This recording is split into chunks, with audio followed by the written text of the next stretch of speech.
Hello everyone. So today we will look at the passive sentences or passive in German.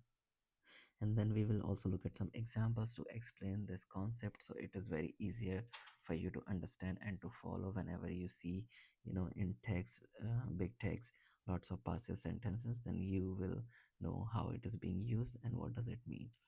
So let's start. So usually in a normal sentence, you have subject, and then verb and the object, right?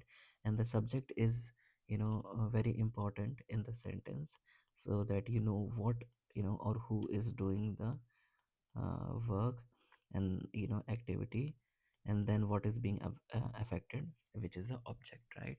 So for example, who is doing something that, if you ask this question, then you will get the answer that okay, the subject is doing the activity that is important.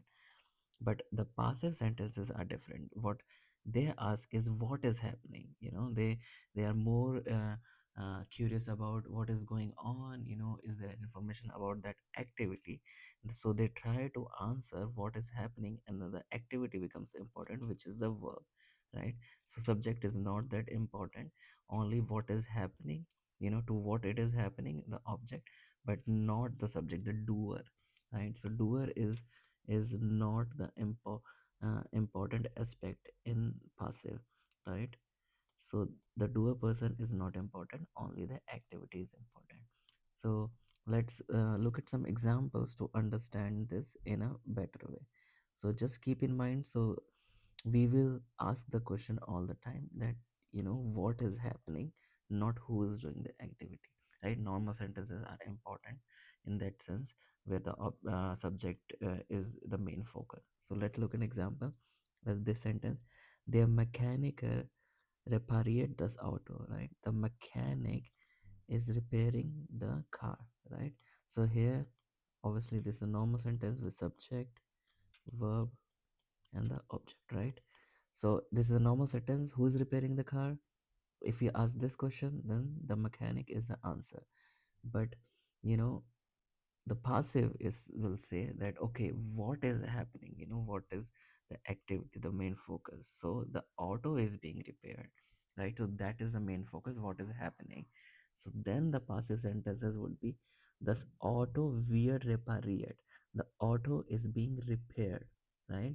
So verb becomes the main focus, and then the object becomes the subject here, and then it is being repaired, and then the main doer is not in the sentence anymore. So these are passive sentences in German. So another example is the Tür wird geöffnet. The door is being opened, right? So the door is being opened. Who is opening the door? We don't know, and we don't care. That's not the focus. But what is going on, what is happening is that the Tür wird geöffnet.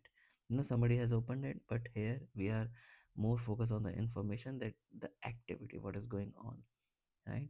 The brief wird geschrieben. The letter is being written, right? So here the letter was written, so is being written here. So the activity is writing, which is the focus here. So that's the passive sentence in German. So you can see the structure, that we have a verb werden, which is being conjugated, right? Plus a participle zwei form of the verb, which describes the activity, right? So we have another verb which has the participle zwei form. So this is the main verb here, and the word werden is, which is being conjugated, is a helping verb, right? So these are passive verbs in present tense, right? So you will have a werden which is being conjugated, and then the participle zwei form of the main verb, and werden is as a helping verb. So the brief wird geschrieben. Wird is conjugated with the brief, here the s, right? So here z, so the here, and then geschrieben, which is the participle form of schreiben, right? Schreiben is the main verb, and geschrieben is a participle soil, right? So that's passives in presence, right? So this is like, the activity which is done now. The activity which has been done long time ago, that is passives in Präteritum, right? So we will look at the same examples, right, but in the past tense, right? So let's look at them. Das Auto wurde repariert, right? Das Auto wurde repariert, right? So we have auto, which was, had been repaired in the past, so it was repaired before, so wurde repariert, right? The who repaired it, we don't know, but we are focusing on the activity. In the same way, the Tür wurde geöffnet, the door was opened. Who opened it, we don't know, but the activity geöffnet is the main focus.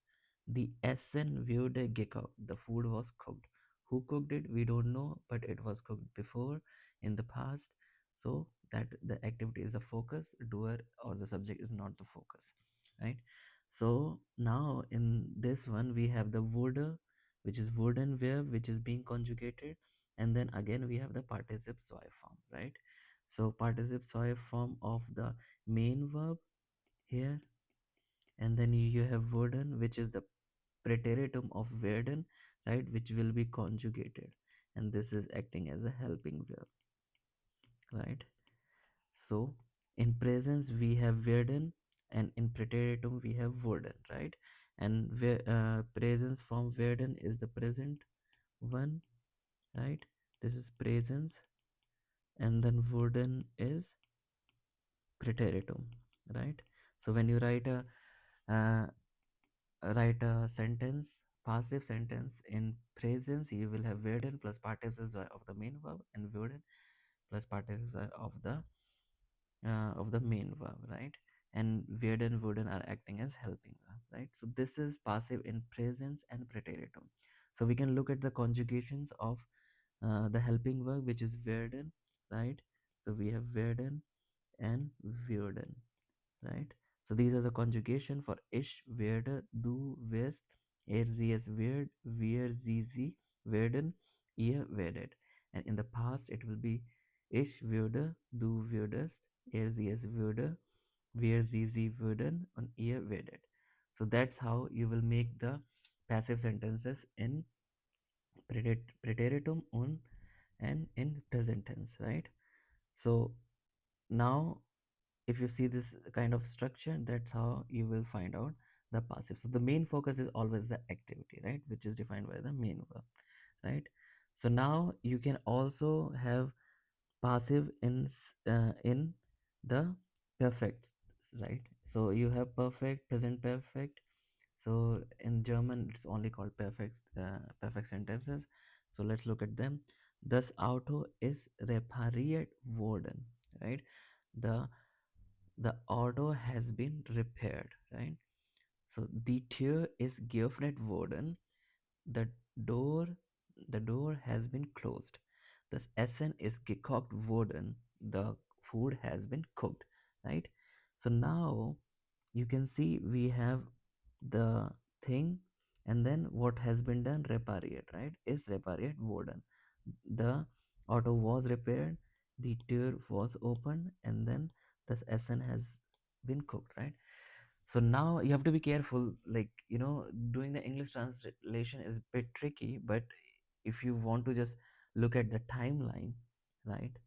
So we had the present, right? Presence, and then we have Präteritum, right? And then we have perfect somewhere here, which is just recently happened, right? So that's how the timeline works.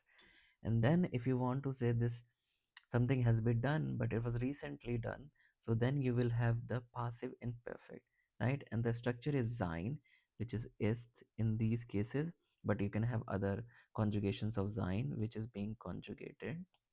And then you have participle zoe form of the main verb, which is telling you what is the activity being done, repariert, geöffnet, gekocht, repair, opening, and then cooking. And then you have worden, and worden gives here like you are in the perfect, right? This worden form, right? So this gives the sign that you are in the perfect of passive sentence, right? So here the difference is on the timeline that this activity has been finished, right? So for example, if you go to the original sentence, thus auto weird repariert, right? So if we had here weird repariert, so the auto is being repaired, so you're seeing it is going on, the activity is still going on. So weird repariert, so it will be in presence. If you say wurde repariert. So it has been done quite a long ago, right? So this has been done quite a long ago. The activity has been finished, but it was done really long ago. So wurde repariert, that's Präteritum. Now, if you want to say it just has been done not too long ago, not too much time has passed, then you say is repariert worden. So is repariert is the perfect, and then worden gives the signs, or you are in this passive perfect form, right? So here the sign is being conjugated. In past you have worden, and then in the present you have werden being conjugated, and then you always have participle y form in all the cases, present, preteritum, and in perfect. And then in perfect you have worden, the additional form, right, which tells you that this activity has been done. So when you see a passive, you have to keep in mind that okay, it is telling about the activity, some activity is done, who did it, we don't care. And then you can look at like what is being conjugated, what is the conjugated verb here. So you will have sein, or werden or wurden, and then you have a participle swy form next to it, right? So it will tell you that okay, this is a passive zats, and these are the signs which you can use to understand them, right? So this is all for today. So maybe we will look at the uh, other concepts in passive. For example, you can have modal verbs and perfect, but they are a bit complicated. But yes, you can also do in this one, and then you have a future tenses also in passive, and then we will look at in another video. You can comment if you wanted, I can make it sooner, and then if you have any doubt also you can write in the comment. Till then, bye.